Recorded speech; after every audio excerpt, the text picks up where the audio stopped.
नमस्कार. आजचा व्हिडिओ आहे नारळ फोडण्याची आणि खोबऱ्याची वाटी कवटीपासून सहज वेगळी कशी करावी यावर बनवलेला आहे. तर पाहूया काय करावं लागेल. एक नारळ घेतलाय, तो सोलून घ्यायचा आहे व्यवस्थित आणि एखाद्या जड वस्तूच्या सहाय्याने पूर्ण बाजूने त्याला ठोकून घ्यायचा आहे. असा करत नारळाचे 2 भाग करून घेतले. हे पाचे 2 भाग करून घेतले. मी एका स्टीमरमध्ये 1.5 ग्लास पाणी ठेवले. त्याच्यावरती आपलं स्टीमर पॉट ठेवले. त्याच्यामध्ये नारळाच्या कवट्या अशा पालथ्या घातल्या ते आणि एक 5 मिनिटं वाफ काढल्यानंतर परत त्या सरळ करून ठेवणार आहे.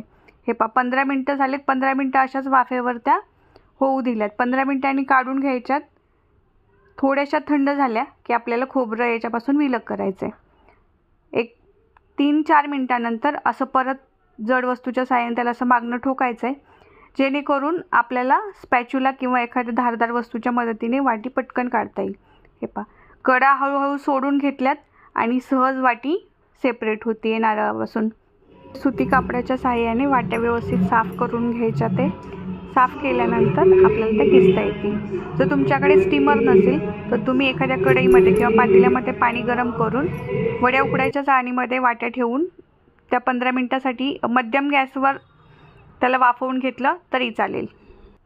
किसलेलं खोबरं पांढरं शुभ्र व्हावं यासाठी मी मागच्या बाजूने त्याचं साल काढून घेते आणि नंतर खोबरं किसून घेणार आहे. किसायला अवघड वाटत असेल तर त्याच्या बारीक काप करून मोठ्या भांड्यात मिक्सरच्या त्याला फिरवून घेतलं. 2 ते 3 सेकंद फिरवून घ्यायचे.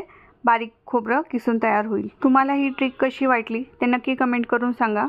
प्लीज चॅनेलला सबस्क्राईब करा आणि बेल आयकॉन दाबा, जेणेकरून येणारे नवीन अपडेट्स मिळत राहतील. Thank you for watching.